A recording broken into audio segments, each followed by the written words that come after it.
Hey, good morning, good afternoon, or good evening to you, depending on when you are watching this edition of Hypnosis Week live at hypnosisweek.com.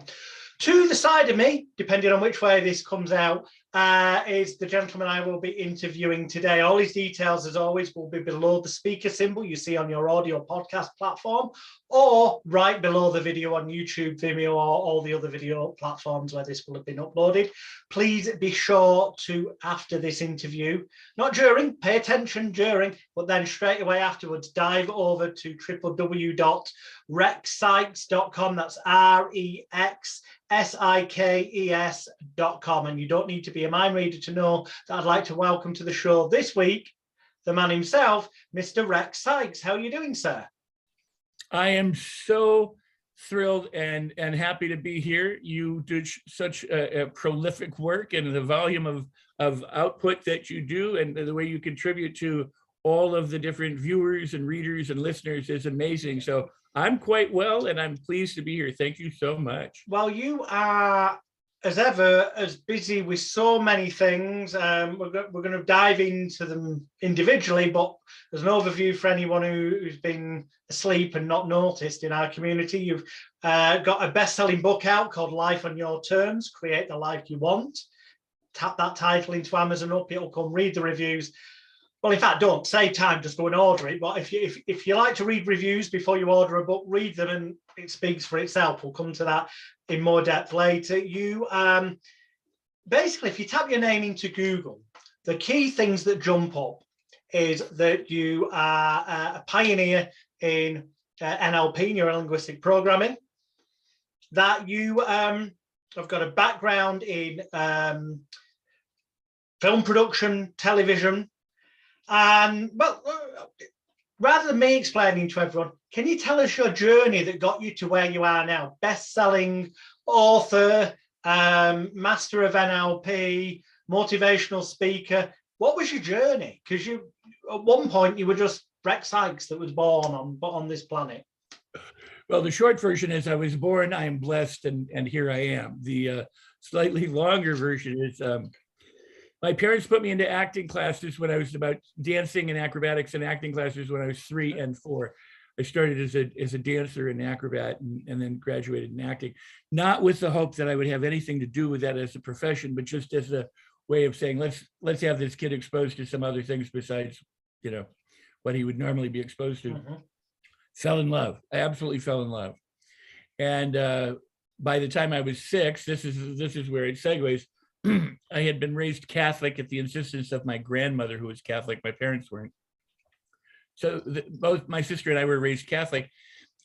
The pomp and circumstance of the Latin Mass at that time was intriguing. It was boring. It was difficult as a child, but I always felt that this guy up front had some kind of mystical connection, and I wanted that connection. I wanted to know what he knew that I didn't. Mm-hmm. So I asked my mom at about the age of 6 to 7 start reading me books that like the Bhagavad Gita, Napoleon Hill, and things. So I would sit on her lap and she would read these books, and and I don't know how much I actually understood, but I got that there was something going on. By the time I was 11, and by the time I was 8, I was performing as a mind reader, mentalist, magician. All right, cool. As a child, yeah, I was traveling doing that. I got hooked up with some people and we toured, and I was this like little child prodigy. And then you grow out of it, by the time you're a teenager, by the time you become an adult. Same thing with the movies is how precocious you are as a kid becomes, okay, yeah, but now you're an adult, what can you do, kind of thing. So by 11, I started the study of hypnosis and meditation.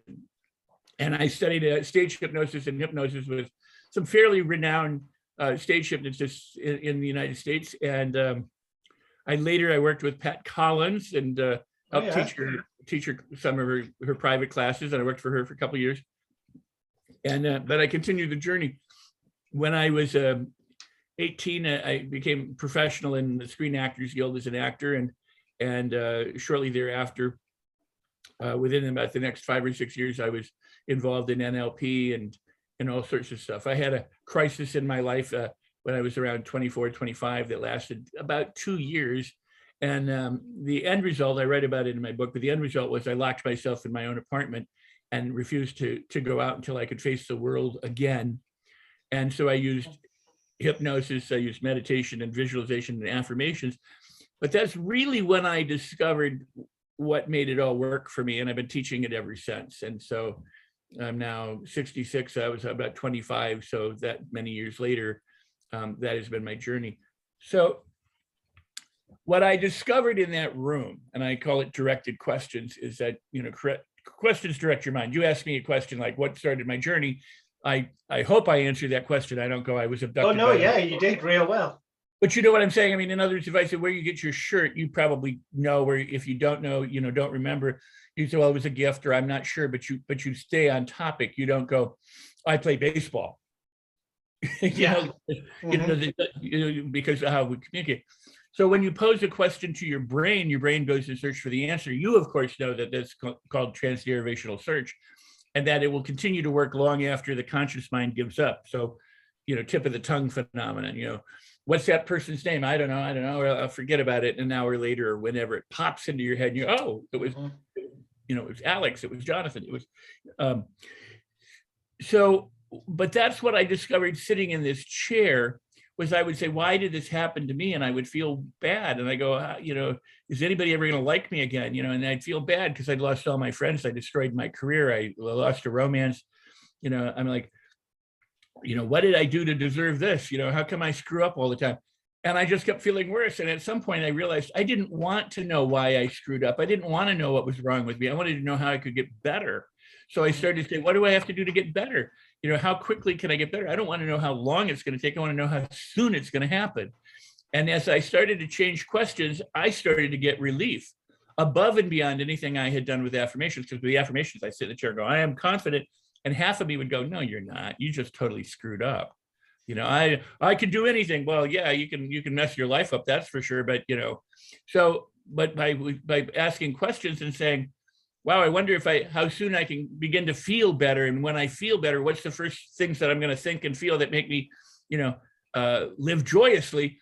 Suddenly, my brain was working as the servant it's meant to be, and delivering me those answers and those sensations and those pictures and those sounds and, and the kinds of things. And so I emerged about 6 weeks later, better for the experience, banged up from having gone before. At the time that you went through that and came to those realizations, were you aware of what we call in NLP reframing? Because that's essentially what you've kind of just described.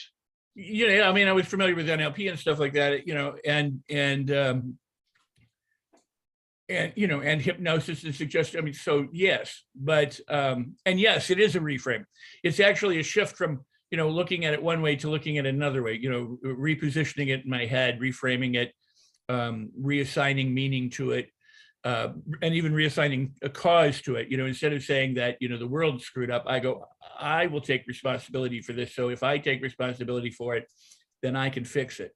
I just don't know how to fix it yet. So what do I need to know? What do I need to do? How do I have to feel in order to start feeling better to move forward? And again, some of it in terms of the reframing, it wasn't just that I was reframing it like looking for the worst, looking for the best in a bad situation. I was literally asking myself questions with the, Neville Goddard had eloquently said, you got to live from the feeling of the wish fulfilled when it comes to manifesting, or law of attraction. Mm-hmm. Act as if you already are. And of course, NLP, and hypnosis has embraced that. That didn't originate it because it's been around for eons. Well, act as if, heck, NLP, a lot, obviously this doesn't apply to all NLP trainers, courses or students, but Christ almighty, the number of times I see people who take what NLP call modeling or acting as if you've got the ability to, so literally that they become clones. It's quite worrying. I went through that phase too. I mean, for a certain aspect of my training. But as a kid, I used to imagine that I was Harry Houdini. I would put Harry Houdini's head on me. I would have him step into my body from, and I would possess him. I wanted him to be my parents, not that I didn't love my parents, but like if I had been Houdini's kid, how would it be different? If I had been Houdini, what would it be like? And so I would step into him or have him step into me, or I literally put his head on. And because I was fascinated with magic. And by the way, what transformed me and my ability to teach and perform and to speak and to do the things I did was a story about Howard Thurston, the illusionist, who used to stand behind the curtains and look out at his audience. You know the story, right? Yeah. And go, I love you, I love you, I love you, I love you. And you'd say, Rex, I got 1 million people for you to talk to. I go, great, I'm there, I'm down with that. It doesn't bother me. They go, you got 2 people to talk to? I go, great. I got a friend you want to talk to? I go, because it's about love and fun and value and just, so the more you shower love on people, the easier it is. So that was something I embraced from a very early age. And again, I was also acting and dancing in front of people at a very early age. So it's just something I'm very accustomed to. But that said, I'm no smarter, better, different than anybody else. If I can do something like that, so can you. It's just a matter of making it a habit. I was fortunate that I get to make performing a habit at a young age. That didn't mean that I didn't have to overcome certain things later on, or that I didn't have, difficulty at other times that I would then reframe or reposition or re-ask a question or, but going back to what you just said, the modeling thing. Long before neurolinguistic programming, there were modelers. And in fact, you can argue that Napoleon Hill's Think and Grow Rich, The Law of Success is a book about modeling. Well, before that, I think, you'll probably know ones even. Oh, way before that. You'll remember way before, but one of the main ones in terms of law of attraction and where Napoleon Hill went with things, I think it's got to be worthy of mention is Charles Hannay, the master key. Oh, of course. Absolutely. Absolutely. And without a doubt, and I'm glad that you mentioned him because I don't always mention him, but he is so paramount to all of this work. I think people, excuse the language, but people are used to me, so I apologize.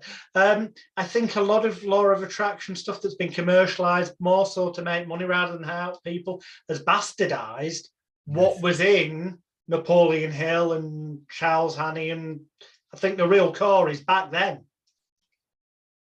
Well, the difference between then and now probably has a lot to do with the culture and the time.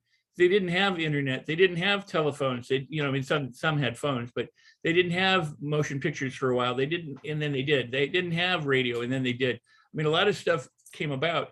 Today, everybody wants it fast, quick, down, dirty, and cheap. They don't want to go through what most people did in those days, and that was if you wanted something, you dedicated yourself to it. If you were an adept, if you were an initiate or a novice in the meditation arts in the East, for example, or in the Greeks or wherever, you had years of apprenticeship, or in martial arts, you had years of honing and culling your skills and learning, so that by the time people became black belts, it was because their white belt got really dirty because they had gone through all the effort in order to become a black belt. It wasn't that they just paid for classes, showed up 3 times a week, and then after 2 years were made a black belt, because they did the coursework. So a lot of law of attraction, The Secret, while I love The Secret, and I don't want to say it did a disservice, but people misunderstood it. Napoleon Hill says it, Hanning says it, you got to make a study of this. You got to do it. Hill would say, don't, read this chapter every day for 30 days. Read this 4 times before you do it. Make sure you got all the 13 steps, because once you have the 13 steps, then everything will start coming together. And people read the book and they put it down and they go, okay, I read it. And then I'm going to attract things. And then they wonder out why it doesn't work. And then they blame it. You've got to take action. And I mean, with your book, there are practical exercises. One of them that jumps into my head is, or at least it's the way one of the people on the reviews mentions how, rather than just thinking, I want this dream house, they went out and bought craft board and they made a 3D, rather than just a vision board, pictures on the wall, they made a 3D thing. And because we kind of 3D makes it more easily to visualize, yeah? Beautiful. I'm so impressed when he sent me that. I'm like, oh my God, that's somebody who gets it. That guy's name is Dan. And I mean, he got the book, and then he said, I've got my dream house. He highlighted it, sent me the picture, and then you're describing, sent me a picture of this model that he's building, of it. And I'm like, that's how it works. Hill said, Hanning said, Waddle said, heck, you can go back to Buddha, they all said what occupies your mind most of the time is what you become, and that's whether it's good or bad. It has no judgment. So what you want to do is make sure that you think stuff that makes you feel good as opposed to feel bad, because you're going to create one or the other. And two, most people today are distracted. There's so many things competing for their attention, and there's so little. Again, I mean, go back to it used to, an apprenticeship used to be a minimum of 7 years. And then you became a fellow craft, and then you became a crafts person. There was a process to mastery that everybody just now wants to get their certificate and be done, and it's truly, there's no, and I know, you can speed things up. The promise of neurolinguistic programming was you can model things and have it faster than the original model. But here's what I say to that, and I've always said it for now almost 40 years, if not 40 years. You can learn to be as good as Milton Erickson in less time than Milton Erickson. So if it took Milton 30 Not years. sure. I really wouldn't want to be at Milton's level, but there you go. He was a bit crap, really. Yeah, no, I'm with you with that. But if it took him 30 years to get good, and it takes you 29 years, 364 days, you've done it faster than Milton Erickson. Yeah. I mean, in other words, people think, well, I mean, because if hypnosis were all that great, and it's great, then our governments worldwide would just put people in a chair and make whoever they want to be whatever they want.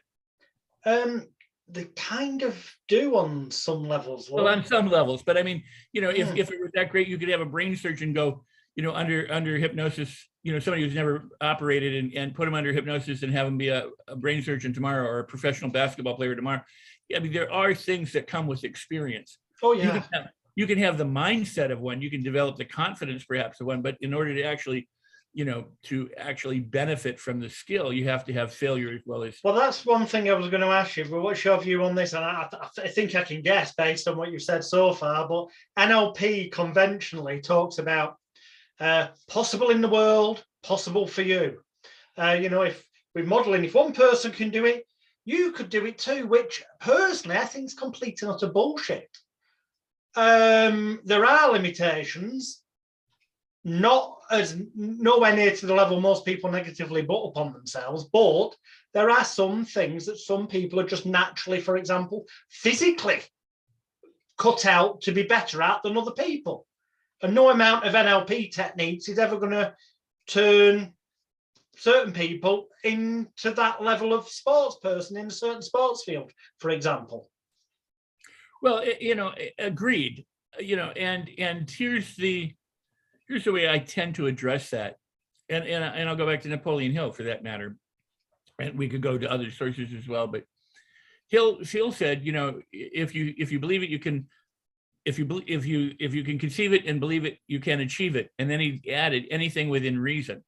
And he said, and yeah. When asked why he didn't say you will achieve it, he said, because I don't know what you're going to do with it. First off, I mean, you may not do anything with it, so you won't achieve it if you don't actually do what I suggest. So that's the first thing.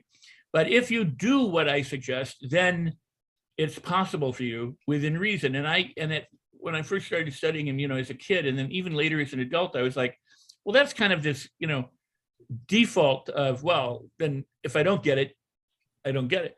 But I later understood him to mean, because he says it in other places, but he says, I don't believe in miracles that are the law of nature. So if it's something that's natural, if it works within the law of nature, then that's not really a miracle. A miracle would be suspending the laws of nature. So, it would operate outside of the laws of nature. So, but people think of law of attraction or neurolinguistic programming in those terms, as if it's a panacea, as if you could do anything and everything, because if it's possible for one, it's possible for everybody. I do believe this. If it is possible for one to maximize themselves and accomplish great things, it is possible for you to do the same thing. And you know, we can argue that Michael Jordan is a great basketball player. Could I ever be as great a basketball player as Michael Jordan? Could I jump as high as he could? Well, probably not, right? I'm a small white guy compared to a large black man who's got a musculature and a height advantage on me, and who grew up playing his sport. Yeah. But what can I do? Because it was possible for him to become a really good player in a professional league. Could I do that? I might be able to do that. I might be able to maximize my best. I mean, there are 5'3" basketball players. It's amazing. They aren't all tall, but I would have to put in the dedication required, maybe even more dedication than what Michael Jordan did, because I don't have some of those natural abilities or those physical advantages that he would have. I might also not have the attitude that he had, or the willingness to fail as much as he did, or the willingness to risk as much as he did. But is it possible that I could become an NBA superstar basketball player? It's possible. The question is it likely? And the answer for me would be no, it's not likely, because I'm not going to go there. But could somebody else do that? Now, another way to think about that is if they decide that that's what they want in life, like in our country, my country, only one person gets to be president in theory every 4 years. So if everybody in the world decided that I want to be president, only one person's still going to be president. And so I would say this, anyone who wants to undertake that, they up their chances of being president. They may not become president. It's kind of like the lottery. If you don't play the lottery, you're not going to win the lottery. Oh, yeah. But if you play the lottery, it doesn't mean you will win the lottery. So, you know, it's the marketing of these things, which is oftentimes marketing. You know? And then marketing, yeah. I'm going to blatantly say that some people blatantly, dishonestly mislead people. I know that you don't, as people will see when they go to Sikes.com and when they get a hold of your book. That's why I'm asking certain questions that people can see. Things aren't as clear cut as a lot of these crazy ads that pop up on social media make out. Let's address that. Well, I'll call it values, because I'm using the NLP terminology, but it's what a person really wants deep down, as opposed to what their ego or society might be telling them or making them think that they want, which can quite often be the reason why they don't end up getting what they've apparently set their mind to, because in truth, they didn't really deep down want it. No. How do you go about, because I know you do cover it in your book, but I mean, can you give us a bit of insight, making sure that people actually put effort into getting what they truly want rather than what the perhaps society... Well, that's oftentimes the process. You know, when I was a kid, you know, if somebody said, what do you want right now? I go, I want a cookie. But that's not what I wanted for life, or I want a red balloon, you know. But yeah, here's an important thing. If I say I want a red balloon, at least you know that if you wanted to get me a red balloon, that you could do that. You could go out and find a red balloon, and I could say, well, I didn't mean that color, red. I had a different red in mind. But you were in the right range. But if I say I don't want a green balloon, you don't know what I want. You know, I mean, I could want a zebra. I mean, you know, what do I want? I don't, you know, nobody knows. And the problem with a lot of people is that they don't get clear about what it is that they really, truly do want, and make it clear in their head. And so there's a process of getting clear. We're conditioned to want all sorts of things. We're conditioned to want to be better than the neighbors, and to do better and have more TV sets and more cars, and, you know, and have more money. So a lot of what we want may not be what we intrinsically want, because what we may want is a feeling of being important, or a feeling of being significant, or connecting with another person, or having a deep, loving relationship, or to have fun and freedom and passion. You know, for me, I say freedom is really important, you know, as a value, but I don't often think of it that way. Like, I want to be free. But what do I want to do? I want to own my time. I don't want to be somebody else's servant necessarily. I want to own my own time so that I can do what I like. What do I like? I like a lot of leisure stuff. I like to be on the water. I like to be in nature. I like to be with my girl dogs or with my family. So why do I do the other things that I do? Well, I want to help the world. I really do. I learned for myself that I could make changes, and I went, this is so powerful. I have to share it, and I want everyone in the world to know it. And it is also a business of mine. So if I go, I want money.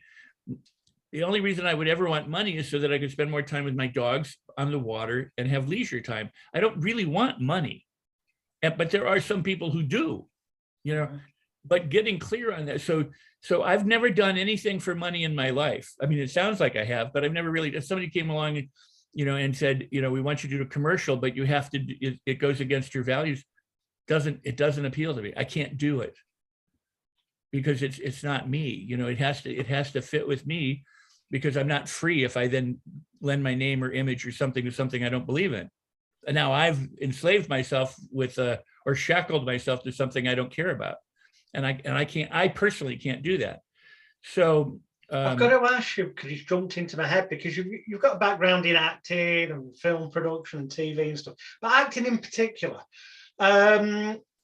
Some of the listeners and viewers, it's amazing. I was going to say some, but it's more than you'd imagine. It's amazing how many hypnotherapists, NLPers, coaches have got an interest as well in magic and stuff. And David Devant once said, a magician is merely an actor playing the part of a magician. And I paraphrased that years ago and said that a hypnotist is merely an actor playing the part of what the audience or client perceive and expect a hypnotist to be. Which leads me to my question of, how do you think your experience in acting helped you? I'm not asking you, do you think it helped you? I'm presupposing that it did help you, because through my life experiences, I'm presupposing that it helped you as well, but you may correct me if I'm wrong. How did your acting background help you in terms of the whole NLP world, training and helping other people? It's a beautiful question and a great assumption, great presupposing. Absolutely. I think that my training is head and shoulders above so many others. And I don't say that egotistically, but because of my background, because I did come from acting, especially in the early days where most of the people came from the field of therapy, or they were therapists who then wanted to become NLP trainers. They didn't know about presentation. They didn't know about acting. They didn't know about imagination or pretending. They'd only learned it in a therapeutic context. Where I changed my training, because I trained it that way for a long time, was to say people want transformation. They want an experience. They want to have fun. They want to live. And as children, we learn more through play and imagination and through acting out, roles and things than we do from sitting in the classroom trying to remember facts and figures and geographical locations and everything else.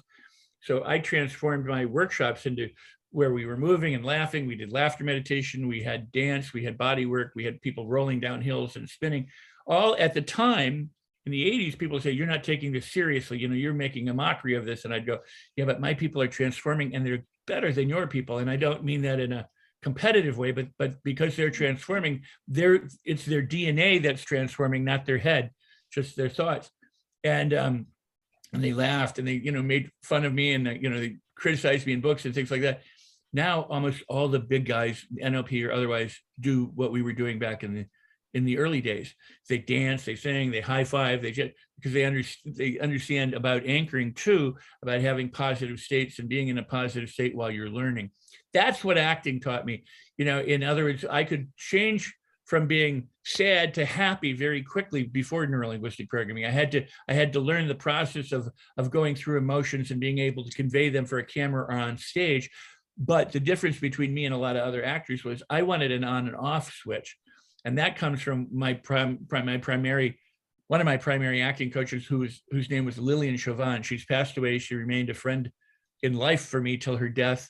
But she was like, you don't want to be one of these method actors who has to be trapped in this character for weeks at a time. You want, when they go cut, you want to be back to being Rex. And I'm like, yeah.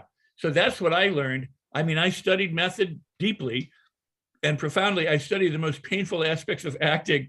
Shelley Winters said Marlon Brando probably hated acting so much because so many actors spend so much time dealing with pain, because so much of the approach was, in order to convey it, you have to actually experience it so that the camera can pick it up. So you have to relive all those painful moments. So you spent a long time going through all your crap, not resolving it, just going through it and feeling it. And I learned as an actor that was debilitating. I mean, that's where I'm very thankful. So I bring that to neurolinguistic programming. You can step into a role, but you want to be able to step out of that role. You want to be able to convey it, be 100% congruent, or act as if, and have that imagination and thought, deed, and action, or thought, word, and action in your heart and your head. So the acting, incredible.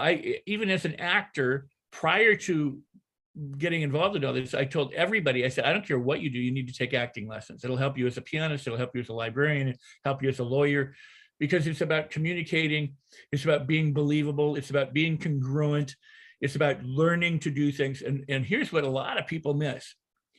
Actors, like stand-up comedians, rehearse and rehearse and rehearse and rehearse and rehearse to make it look like it's spontaneous. Oh. But it's well studied and well practiced. It's not just extemporaneous when you see it. Sometimes there are extemporaneous moments in films with some actors, but for the most part, it's very studied. And the reason for that was because you had to be able to match your cuts editing wise. You can't be doing this in one scene and this in the same scene, from a different angle, because then they can't edit it together. So you had to know that when you said these words, like these words, that's where your hands were, so that when you came back and said these words, they were back up there again.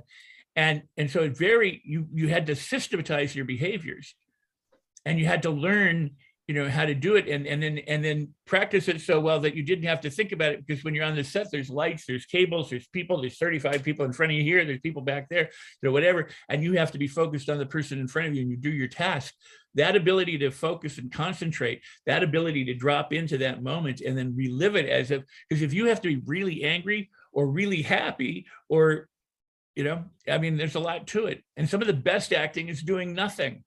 They'll say, just be on camera, because when you're listening and truly intently listening to somebody, you're interesting. If you're pretending to listen to somebody, that shows. And so there's so much that acting brought to hypnosis, to NLP, to my world of transformation, to what I teach and what I do in workshops, to what's in my book, because you are modeling, you're doing everything. I learned more about neurolinguistic programming in my acting classes prior to NLP studies. That when I then went into, I suspected so, because in truth, as viewers and listeners will know, I'm a bit controversial in the way I say it, partly on purpose, but genuinely because I believe it. NLP, at the end of the day, was just Bandler's way of getting around the fact of laws at the time that, what he could and couldn't do therapy-wise. So it was a nay. There's nothing in NLP that didn't already exist under a different name. And a lot of it, as you say, acting, you've got where you stand on the stage, there's anchoring, the emotion, all things that are given different names in NLP to sound important, but they existed before. No, you're right. And one of the things that I've tried to do with my programs is demythify it, get rid of the jargon, because jargon is a way of excluding people while making people feel important on the inside.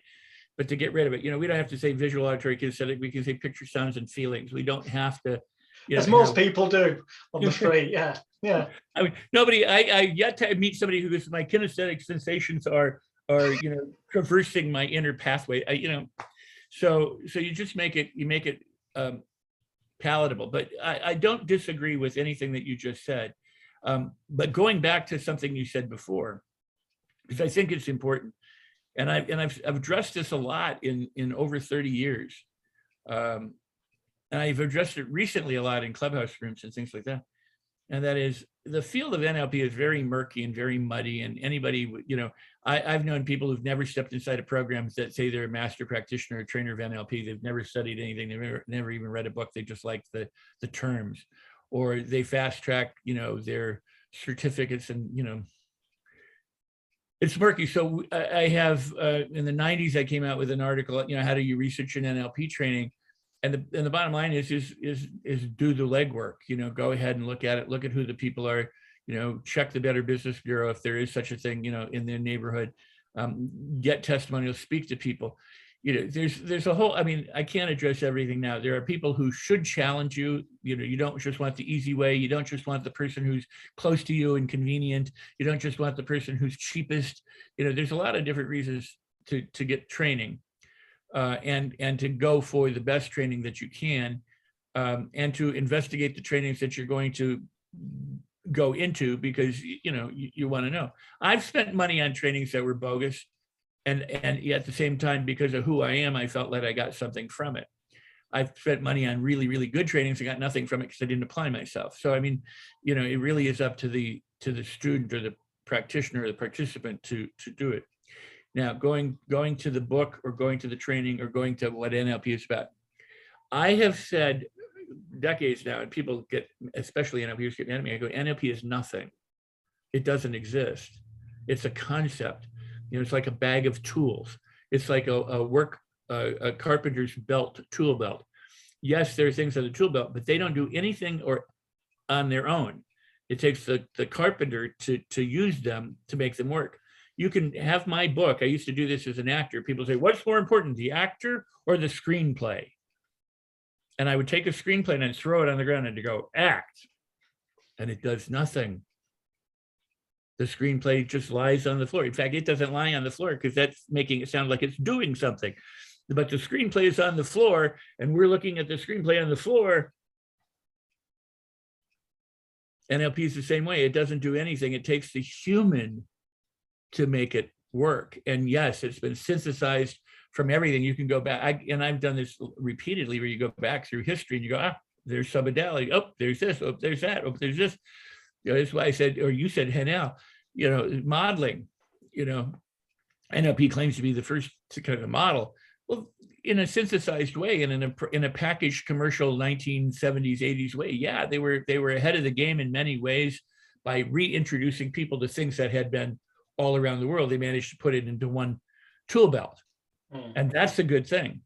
And then the field got murky and muddy in the marketing. And it's not just what people say, because marketers will prey on people's fears and wants. And this is another fascinating discussion, is Edward Bernays and the field of propaganda. Yes, indeed. Yep. And how we became the kind of society we are through those means. And so marketing, while it's beautiful, is all based on, your teeth aren't the right color, your hair isn't the right length or color, your skin is flaky, your pitch smell, your breath is horrible, you're not able to have the romance or the life or the lifestyle that you want because of this. So you need, this toothpaste or this deodorant or these kinds of clothes or that kind of thing. So NLP, law of attraction marketing, is the same way. You look, which all ties in with that old saying. I know it's a saying, cliche, but it's true in the context of what you've just said, that people are more likely to do something and take action to avoid pain than they are to actually grasp pleasure. It was yesterday, as a matter of fact, I was listening to a dear friend of mine whose mission is to end hunger, to feed the people. Okay. And I made the comment, we need to think differently. We need to think about feeding the people, not about eradicating hunger. I meant it as, think about it, hold it in your head that way. In other words, manifest what you want, because it's like, I don't want a green balloon. I don't want people to go hungry. We don't know what it is that they want. You can assume you do, but. And she made a really good point. She deals with billionaires and governments and people all around the world. And she said, sometimes you have to tell them, hey, idiot, the kids are starving. They have no food, in order to get their attention. Because if you just say, I want to feed people, they go, oh yeah, that sounds great. But you have to go, they're cold, they're hungry, their bellies ache because they have no food. You sometimes have to punch them in the face to get them awake. And that's sad that you have to do that, but we're conditioned for that. That is what we do, as people. The news is almost always bad news, with maybe a minute of good news at the end of it, to make you feel. Classic saying in journalism, certainly in England, but I suspect elsewhere as well with newspapers, is if it bleeds, it leads, meaning the more tragic, traumatic or painful the story, the more likely it's going to make the front page. And yet, what would the world be like if there was good news fed to us instead of negativity all the time? Well, interestingly enough, you know, I do a show with the Los Angeles Tribune, and the goal of the Tribune is to transform news in the world and make things about positivity and about transformation. Next on my list, All Things Rex, live weekly show, Los Angeles Tribune. Facebook page, facebook.com/Los Angeles Tribune, or just tap in Los Angeles Tribune and their website comes up, oddly enough, first on Google, as you may expect. Believe you can also get it on Roku TV. Yeah. Tell us a bit about the show. Oh, yeah. Well, when the show broadcasts live, it broadcasts from the Los Angeles Tribune Facebook page first, where people can ask questions and comments. In fact, later today, I have a show. I don't know what it probably would be 9 p.m. Well, let's see, it'll be 5 p.m. when I record it, my time, and you're about 6 hours ahead of me, I believe. Yeah. So it'd be around 11 o'clock. But they can get the replay. But it broadcasts if you're in Europe, in England. Well, you might be able to, people, because this is, hopefully I'm going to get this out there before that time today. So yeah. Wow. So if they do, I have Ben Gay III, who was one of Napoleon Hill's last mentees, studied with Napoleon Hill. He worked with Clement Stone. He worked with Earl Nightingale, Zig Ziglar, and many of the top people. He's an author. He's written a number of books. 3 of them are the Closer series and the sales trainings and everything around the world. So he's going to be my guest. My last guest on the show is Rami El-Bartwari, who's a billionaire. He's a billionaire, and he's made and lost billions multiple times. He was homeless at the age of 12, became a millionaire at 17, a multimillionaire by 23, and a billionaire by 32. Right. And as of 5 years ago, he had lost his money again and then got it all back. So, and he has come out with a book called Can You Really Think and Grow Rich? And I started reading Napoleon Hill about the same time he did. You know, I mean, we're different ages, but I was around 11, he's 12, and he was homeless, born in Switzerland, but lived in Canada. He ran away to the United States, went to Florida as a homeless kid, but he said, I know that I can use these principles in Napoleon Hill. And he created an empire from that point on. So in All Things Rex, my last show, we talk about using those principles to think and grow rich. And so the show, the LA Tribune, you can hear my beautiful girl dog saying hi to someone as they everyone's best friends walk down the street. Oh my God, these are incredible girls. I love them. I adore them so much. And Bailey's coming here and Sasha's over there. The Los Angeles Tribune asked me to do a show because I do another show called Create Your Best Life with Rex. And I also do a movie show called Rex Sikes Movie Beat. Yeah, it's Create Your Best Life with Rex Sikes on YouTube. That's also on movie-beat.com. Actually, yeah, I do think that is. There is a movie-beat.com, but it's the podcast Rex Sikes Movie Beat is now on Anchor, I believe. I haven't. Okay.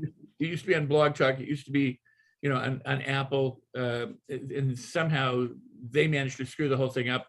I've got 600 hours, and they're like 3 shows where their feed something, they did something, so I took it off, and it's now, I think, on Anchor, so you can find it there. But that's 600 hours of movie stuff. Then there's the videos that from Create Your Best Life with Rex Sikes, which is a YouTube channel, and other things. So where were we? Yeah, you sure?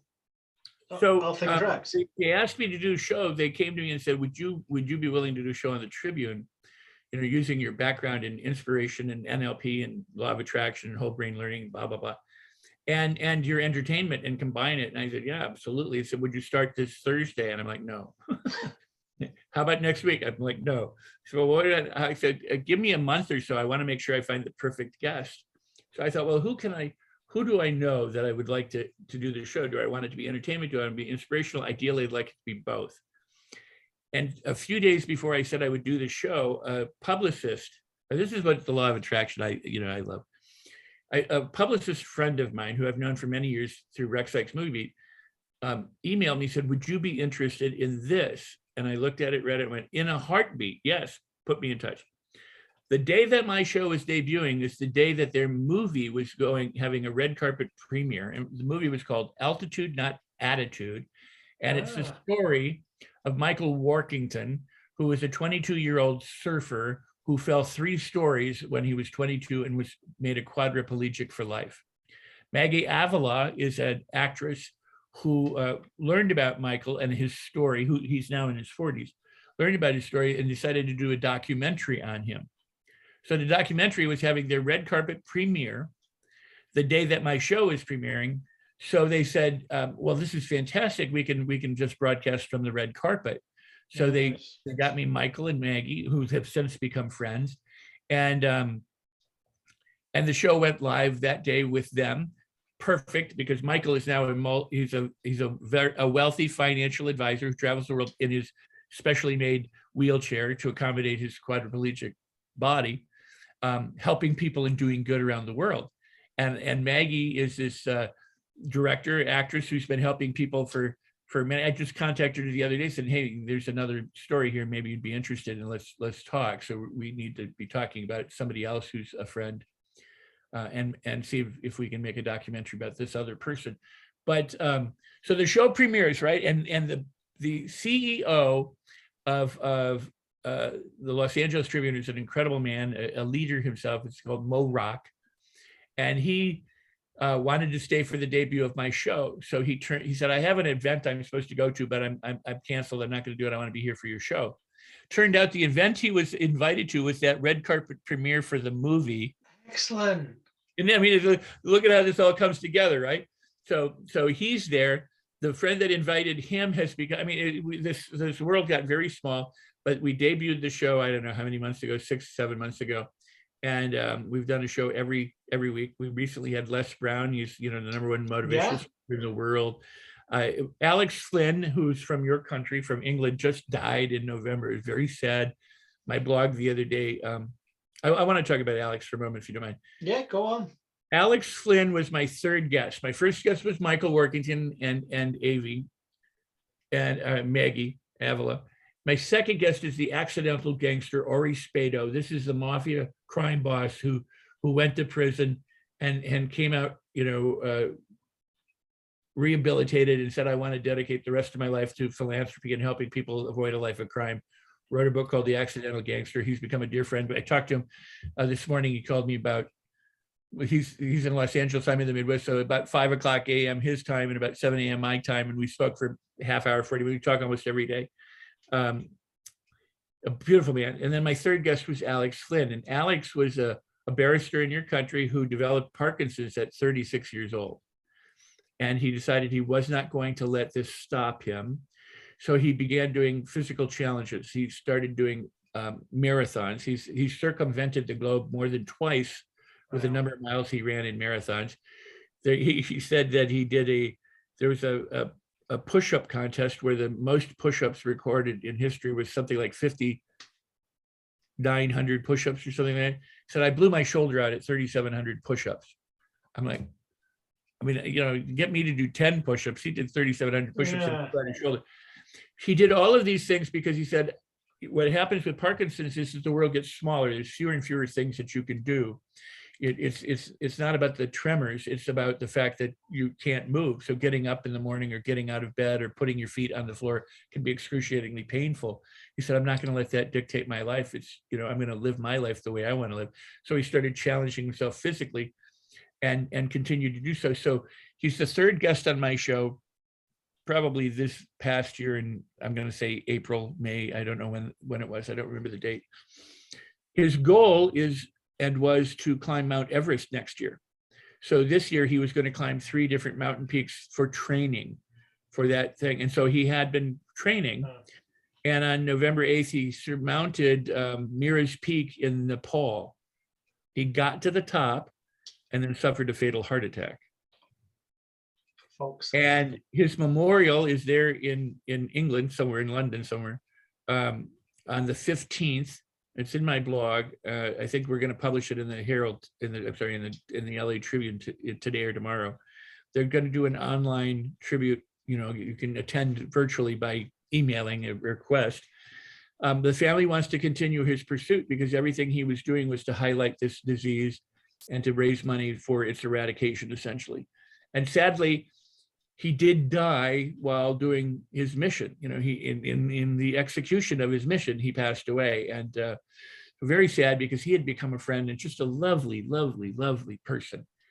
And so I'd like to keep his light shining as much as I can, and I'm sure the family will as well, because he's truly an example for the rest of us. And the same attitude that Michael Workington had. He's like, life is too short not to have fun. I'm not going to let what I can't do. Why do you think it is? I mean, I know there's exceptions to everything, obviously. So I am generalizing a bit. There's people out there who hit rock bottom and they remain at rock bottom, or they pick up a bit and just carry on with life. But generally speaking, why do you think it is that the people who really become pioneers in fields or do something amazing for different things to help people, or become really key names in whatever industry or hobby, the largest majority seem to have had some really shit point or points in their life? Why do you think that commonality seems to be there? I think that is the well, it's beautiful that you bring it up, and I think it's beautiful that it happens. I think law of cause and effect, it's the idea that whenever there's a cause, there's an equal or opposite effect. So whenever there's good, there's going to be something that may be not so good. Whenever there's not so good, there may be something that's good. So we always see this push and pull, like the waves coming in and the waves going out. It's hot and cold, it's night and day. There's forces, polar opposites that tend to act. And you can use an aphorism or a reframe, like, it doesn't happen to me, it happens for me. But I truly think that, because whether it was Steve Jobs who originated the statement or not, you can look back and connect the dots, but it's difficult to look forward and connect the dots. But many people who look back on their life go, I mean, I could look at an actor friend of mine, Nick Mancuso, who was a star, and he's a beautiful man, but he was a big star in the 70s and the 80s in film and television. We were talking one day and he said, how did you end up in the Midwest? And I told him, one thing led to the other. And he goes, my God, it's ordained by God. Because you have to write this story. You have to make it a movie. I'll help you. And well, we haven't done it, but I mean, because for me, it's not that important to tell that story. But, when you look back, the girl that essentially broke up with me when I was having my crisis that I write about in the book, I didn't think I could live without her at the time. And with all due respect to her, I'm so glad that we're not together. I mean, I met somebody else. I'm not with that person either now, but I have two amazing children.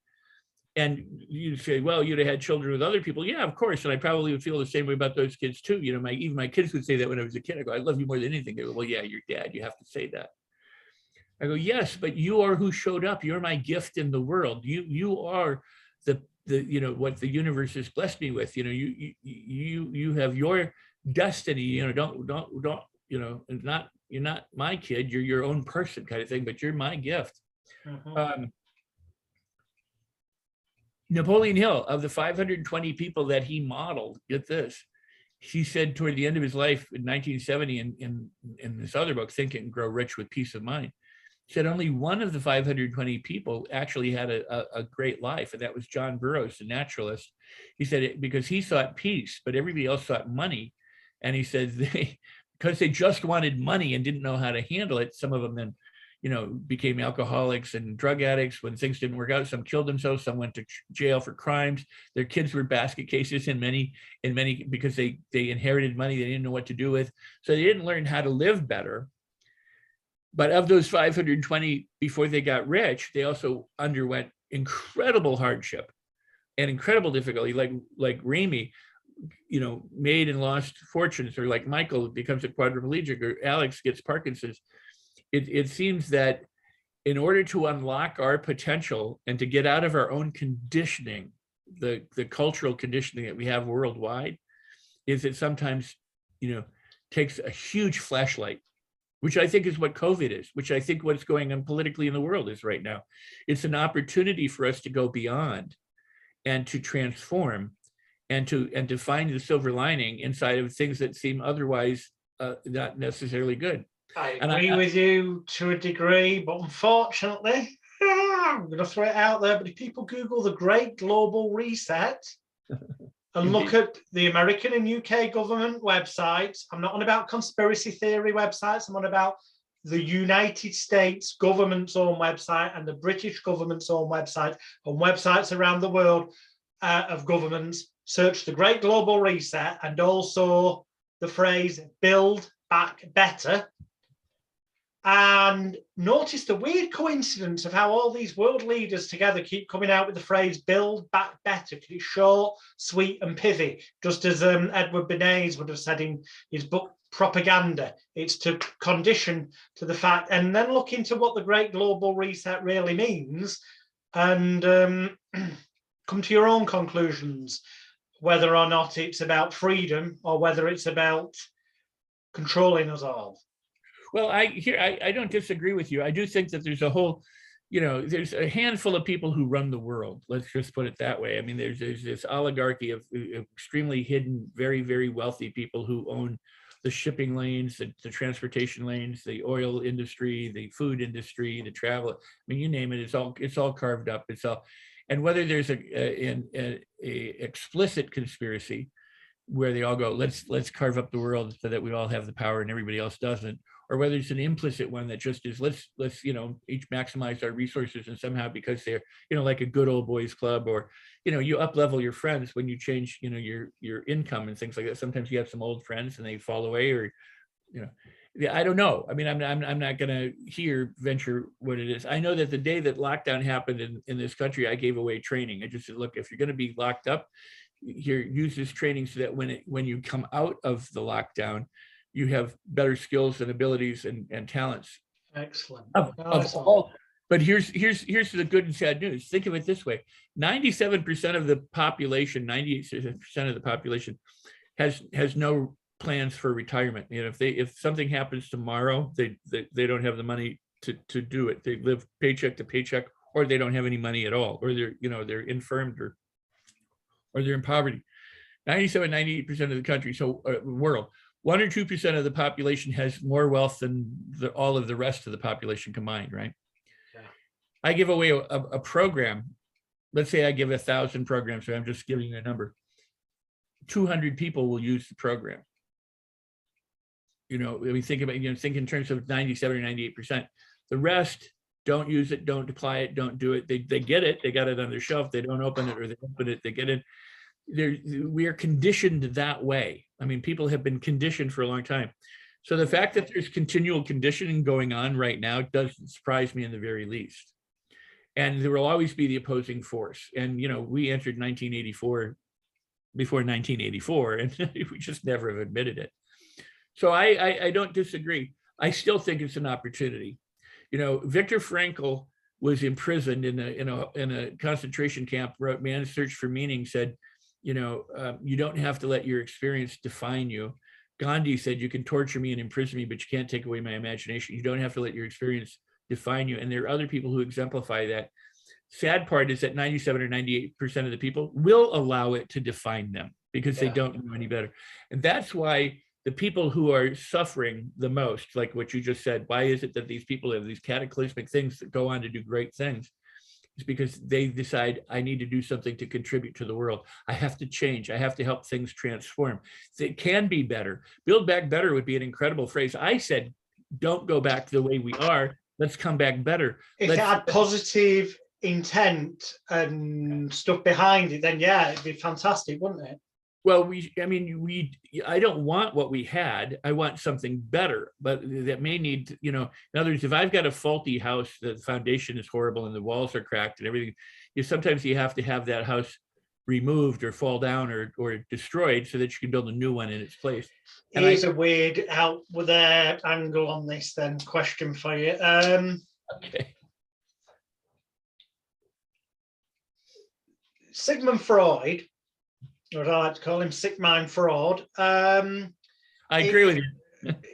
apparently he's supposed to have said at one time, most therapists are merely people searching for answers to their own problems. And that kind of two-pronged, two bits I want to ask your view and opinion on. One is his statement, most therapists get into it because they're searching for answers to their own problems. And in my personal opinion, sadly, most of them never get the bloody selves sorted out. But what we're seeing with the world right now in December 2021, as we do this, and I won't use certain words because it gets podcasts taken down and stuff, but what we're seeing around the world, the madness that's going on, is that it appears that although a growing number of people know that something isn't quite right, and I'm not saying that there's definitely something that kills people. I know people personally, sadly, who've not got through this. But they're taking advantage of it. Certain people are taking advantage of this to make money in unethical, illegal ways, immoral ways. People are politically harnessing this. There's a lot of negativity being used or negative intent. And a lot of people deep down, I think, do feel that there's something not right. But they still kind of feel they don't do anything or say anything or change because they're used to somebody telling them what to do. And I think that ties in with why quite often, and I know your book's quite different, we'll come back to that with the final question, but quite often people need to go to a therapist, and although, despite the fact it's true, no therapist can't wave a magic wand and make anyone do anything they couldn't do themselves, but people sometimes need to go through that ritualistic process of going to the authority figure so that it can remove that self-blame, shame, guilt, and regret from themselves for not having got off their ass and done something sooner, which psychically kind of then brings me back to Sigmund Freud saying most therapists are searching for answers to the problems. What do you make of that rant I've just I love it. Actually, I love it. I mean, I think everything that goes on in a person's life, whether it's, and I always say this, in NLP, we popularized the phrase, and we're maybe not the first, there are useful lies. In other words, don't believe what I'm saying. Verify it for yourself, check it out, investigate, and see if it's true for you or not true for you, but have that openness and willingness to be able to do so. Whether it's true or not, there are, I think that everything that goes on in the world globally and everything that goes on in each of our personal lives is literally a call for us to wake up and to discover who we truly are, who we were born to be, and to live that and be fulfilled. And because from the ages of 0 to 8, as you know, we are conditioned. We're in Delta primarily the first couple of years, and then in Theta. And so we're just this kind of hypnotic sponge. And what happens after that, as we enter grade school, primary school, high school, college, and everything else, everything that we have to do comes about through habituation or habit formation and repetition. In other words, whether you learn to crawl and then walk, you did it by repeating the same thing over and over again. You learn to read and write by doing the same thing over again. You learned your ABCs by reciting them in a song over and over again. You learn the countries and their capitals by rote repetition, and memorization. Everything that you learned how to eat with a spoon by doing it over and over again. Learn to drive a car, ride a bike, do a skateboard, swim, dive, play piano, cook, whatever it is you learn through repetition. Correct repetition, repeated consistently for long enough, becomes a habit. And then once it becomes a habit, you leave the phase of having to walk yourself through it. Like when we all learned to ride a bike or drive a car, there was that awkward phase where we're trying to manipulate all these things. It's kind of when we're consciously competent. We're talking ourselves through it. We're trying to direct it with our head. We're trying to pay attention to all these different things. And then we do it enough. And then one day it's a habit. We get in the car and we drive without thinking about it. Now we drive primarily unconsciously with some conscious attention. Hopefully. Yeah, hopefully. But so the same thing is true that now, as an adult or as somebody who's older, Aristotle said, show me the 7-year-old child and I'll show you the adult. because of our conditioning. In other words, our personality, our mindset, our values, our beliefs, our preferences, our limitations, you know, our talents are usually set by the time we're 7 or 8 years old. Then it's just a matter of going through experience and going, yep, verifying it. Yep, you know, we have these great terms like, confirmation bias and things like that, you know, or cognitive dissonance, fancy jargon words for things like, you know, if it doesn't feel right with you and you're getting some information, there's this disconnect and it feels bad, we call it cognitive dissonance. If you're looking for proof that you're correct in your assumptions, then we call it confirmation bias. You know, we already know all these things without having new psychological terms. You say Sigmund Freud, I say Carl Jung. You know, I mean, it's all part of this. Excellent. It's all part of the same thing. In other words, you know, as a neurolinguistic programmer and hypnotist, that words, set our expectations. They describe our reality. They aren't our reality. They're our description of reality. So we're trying to describe reality. We're trying to assign meaning. We assign cause and effect. We do all these different things to the world. And that's just what we do as humans. And so we end up with certain beliefs that this is the way the world works, and that means a certain thing, and that we know this because of why, because of our experiences, or because of our childhood, or because I had this experience, or because this person told me. Yeah, all this stuff goes on, and at the same time, before that, we were just this being that came onto the planet that giggled a lot, and laughed a lot, cried when we got wet, screamed when we were hungry, did all these things, and then got conditioned to be a person on the planet, and then eventually a citizen in a country, you know, and an educated, essentially, citizen of the country, so that we follow orders and remain in the lines and follow the velvet ropes and do all the things that we're told, so that we can be controlled. Now, is that all malevolent? Maybe, and maybe not. Maybe it's just the way things are. I don't want to assign a nefarious purpose to anything, but there are predators. There are people who, like you said, when the economy goes up, they make money. When the economy goes down, they make money. When the economy goes sideways, they make money. When bad things happen, they make money. Some of those are very good people who just know how to make money and then use that money in positive philanthropic ways, and others use it to just enrich themselves and hoard money. You know, I have no problem with somebody being the richest person on the planet. In my book, if you're the richest person on the planet, you then funnel that money back into the planet, because there's no point in hoarding it. I can hoard all the toilet paper in the world, but what does it get me? You know, so there are predators, and there are marketing predators, and there are people out there teaching programs and courses, both online and offline, for centuries now, that have been criminals. But not everybody is, and not everything that appears bad is bad. Not everything that appears good may be good. And it's our job to find out who we are, our authentic self, without all the conditioning, and to get free of that. Like Buddha, you know, if you identify with your thoughts, then your thoughts. And that so perfectly leads me into the last question. We've gone slightly over the hour, but that's cool, because it's been pure gold. Thank you so much, Rex. But I think that segues us perfectly back to your book. Now, obviously, people can go to rexsikes.com, REXSIKES.com, where they can also get your training courses and audio products, and there's a link there for the book to go and buy it. But the book is about people finding their true authentic self and becoming who they want to be, who they're meant to be. How would you sum it up to someone?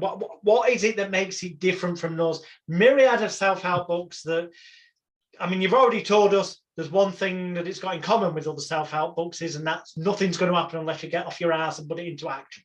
And that's great. But how's it different? Well, let me say this. If our future is to end up dominated by a malevolent government, like it was for Viktor Frankl, where he ended up in a concentration camp, then how are you going to go through that concentration camp? Frankel decided that he was going to go through it. Michael Workin said, life is too short. I'm not going to live as a quadriplegic and suffer and bemoan the fact that I've had something taken from me. I'm going to live as a champion. Alex Flynn said, Parkinson's is not going to define me. Ori Spado said, you know what? I was a gangster. I was a mafia guy, but I'm not going to let that be my legacy. I'm going to transform and change myself. And every single one of us can do that. We can find either our authentic self, or we can transform ourselves and help transform the world. You know, the more that we contribute, you know, the more that we get it together and contribute to other people, the saying, the rising tide floats the whole boat and all whom are in it. So I think what my book represents is that call, is to say, regardless of what you're dealt in life, or regardless of what our governments deal to us, there's a way of going through it, of navigating it, that allows you to do so head and shoulders above and beyond anything that anyone else will do or tell you, because too many people are caught in victim mode. They're the 97% of the people who don't bother to transform themselves. And again, it goes back to Henry Ford said, if you think you can or you think you can't, you're right. But he said the most important thing later, and that was, I never let what I cannot do determine what I can do. And that is what Michael Workins said. That is what Alex Flynn said. That is what Ori Spado said. That's what almost every one of my guests, Rami El-Batwari, has said, is I'm not going to let circumstances or events or other people dictate how I live. I'm going to live life on my terms. And that's what the book is, why the book is called Life on Your Terms, is you decide. And that doesn't mean at the exclusion of everybody else. That's not, I am an island and screw yourself. That's how do we do this together? The way we do it is we get in a boat. Like, think about rowing, you get in a boat, you all face the same direction, you row at the same time in the same thing in a direction, and you'll get there faster. If you're all rowing at different speeds, sitting in different directions, trying to go in different ways, we ain't going to do it. So this is, how do you align yourself first? Heart, head, your speech and your behaviors, so that you're completely congruent and aligned, so that anything you want to do becomes easier to do, because you're congruent. You're not fractionated, you're not distraction. You don't believe all these crappy bullshit therapeutic descriptions that we have in the world. You start living from your truth, and because I'm not a fan of the shadow side, I'm not a fan of the ego and all the kind of phrases that we have. There's no such thing as self-sabotage. Your brain works perfectly well to get a result. And the problem is most people just don't know how to run their brain. NLP said, we'll give you an owner's manual, but the problem I'm gonna have to pull you there, because some people go, oh, what does it mean? Now, I agree with you, actually, but I think that it just triggered into my head Emil Coué, or yeah. Day by Day in Every Way, I'm getting better and better. I forget which of his books it was, but he basically, I'm going to paraphrase, it said something along the lines of, your brain runs perfectly, unless you've obviously got a genetic brain injury or something, but generally speaking, your brain runs perfectly for you to be able to do anything and everything. It's there to protect you, or it thinks it's doing its best for you. But as you said earlier, the formative years, it's beliefs and, right. If we use the computer analogy, programs that get stored and are running may not be consistent with what you need or want now. And those need changing, and you have got to do some work yourself. And most people just won't, but your book is kind of the operator's manual to be able to go in there and make those changes. No, it is. And let me use an analogy that I often use. Back in 1980, I was hired to star in a movie with some other people where I had to learn how to ride a horse. I was playing death on horseback, so I had to look like I knew what I was doing. I couldn't be flopping all over the place and be a convincing death, right? So they gave me over 6 months, it may have been longer, I don't remember, I just say 6 months, of daily horseback riding lessons with the premier horse wranglers in Hollywood, in the film business. I mean, what a blessing that was, right?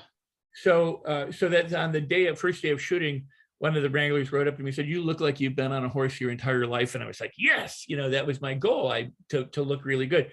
And the first day of shooting, we had to gallop at breakneck speed. I mean, literally at breakneck speed. I'm chasing this woman on horseback in a dream sequence, and they got trucks fogging up the place and the camera truck in front of it. I mean, very precarious and potentially life-threatening filming. And we, I won't go into it, but we did nearly get ourselves killed, but fortunately we didn't. Obviously we didn't. So here's the thing. They went through with me I got to ride myself, but with the lead actress, it was an actress named Charlene Tilton, who was big from the TV show Dallas and other things. They doubled her because they had to, because of her TV series. So they had other people riding for her. And she wanted to do her own riding, but they wouldn't let her. They were like, well, you're expendable. We can get another guy. That's nice. and they could have. But at any rate, it took them 3 different women riders to get one that could ride, because these horses are so well trained that if you lay the rein on one side of their mane, it means one command. If it goes the other side, if you lay it this way but lean this way, it means one thing. If you lean forward, it means that way. You're constantly giving commands to the horse, whether it's to rear up, to run, to turn, to do these things, by how you're positioned in the saddle and what you do. For example, to rear up, you would grab the mane and pull on the mane, and then the horse will rear up, and so you'd start like Zorro or whatever. If you don't know what you're doing, you can't ride. And this is why they had to finally get to the 3rd woman, is they would inadvertently be giving the horse different commands, and it's confusing this really well-trained horse because the rider is not a good rider. Yeah. And so here's my analogy. In order to get, if you go horseback riding today and you go to one of these stables where they go around the ring and they come back, they're called stable nags. They just do what they've been conditioned to do. The horse does. You either get that ride, or you get on the horse and it'll just stand there and you don't know how to get it to go. You're like, come on, go, go. And the horse won't do anything. It does, because it knows you don't know anything. It doesn't do anything. In order for you to get where you want to go, you have to be a really good rider. So you transform yourself into somebody who can ride the horse. Then you get on the horse and ride it where you want it to go instead of where it wants to go. Same thing is true of the subconscious mind. The better rider you are, the more you can direct it. It'll do whatever you want it to do. You just have to be able to give it the right commands and not confuse it. And most people, 97% of people, spend their life confusing their own brain. Going, they're all over the place. When you get clear on what it is you want and how you articulate, I want a red balloon and this is how I want it. And you can say every day and every way I'm getting better and better until you're blue in the face. Because if you don't tie it to emotions and if you don't tie it to other things, your brain's never going to get the signal. So you have to know what to do in order to get your brain to respond. And the brain responds in very specific ways, because that's what it is. It's not one thing one day and one thing another day. It only seems that way because we're bouncing all over the saddle. Would you say it's fair? That's that way, not peace, but 2, meaning number 2. Nothing rude, anyone. I nearly screwed up then. The 2 of the main ways: the unconscious, subconscious, whatever model any viewer or listener may follow, because it is all just constructs anyway, but the bit that we're not consciously aware of, whatever you want to call it, the 2 of the main ways: it's activated, controlled, manipulated, changed, affected, whatever word context you want to put it in.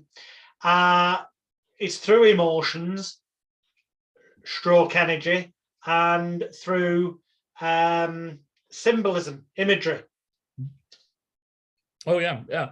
And I would venture this, and what my book is about is learning how to be a good rider of your own brain, but also this. A lot of people live in my workshops. I used to talk about this all the time. We've got about 4,000 words that connotate human emotions, and most of them are negative, and some of them are positive, but most of them are negative. They're worry, fear, frustration, anger, angst, whatever. And our vocabulary, determines a lot about what we can entertain. So if I say a word and you or I don't know the meaning of it, we don't know what to do with it. Yeah. So if you learn the meaning of the word, then you have a representation of that. Well, the same thing is true. Moshe Feldenkrais used to say we have about a half a dozen, maybe a dozen different body positions that we go into routinely. They're habituated. Not only that, but we have the same in terms of our emotional vocabulary. We have very limited things. We get horny the same way, we get angry the same way, we get happy the same way, we get frustrated the same way. Different things trigger it, but neurologically, the way it happens in our body is very, very systematic.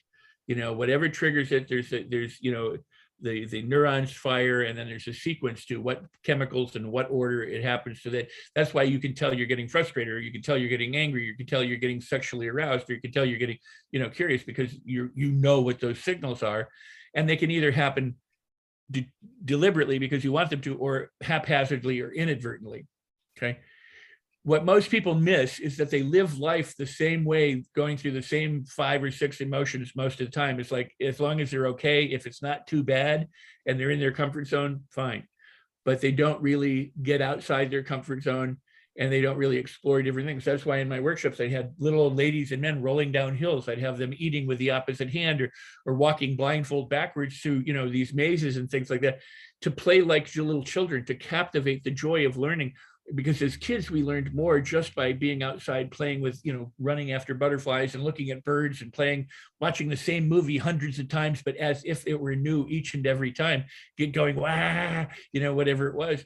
And so we were thrilled, and the baby, when you think about it, the baby would go, I don't want food. And then you give it food. It's like, yeah, it would shift, very rapidly from not this to this, not this to this.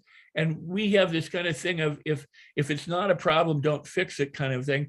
I'm okay. Well, you have to have the highs. Your brain needs to get the signals. The best thing to do for your brain and for your overall health and well-being.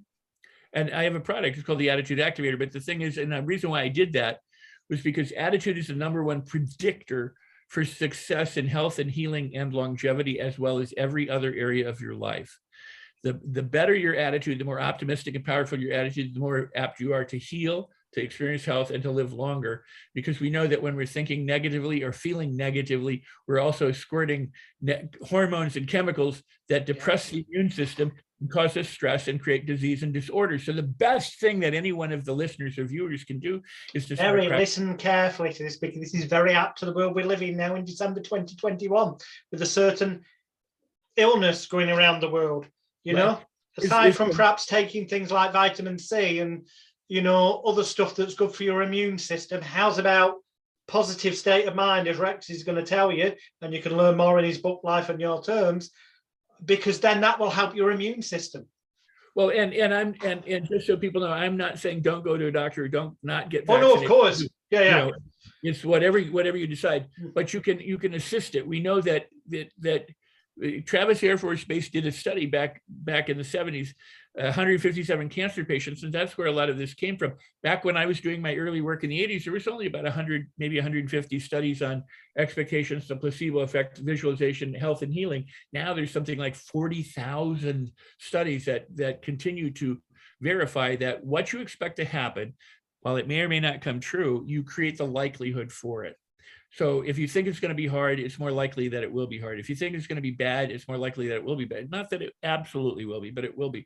In other words, your perceptions, your beliefs, your attitude, your outlook determine how you go through life. So if you get up in the morning and you look for smiles, you're more apt to find smiles.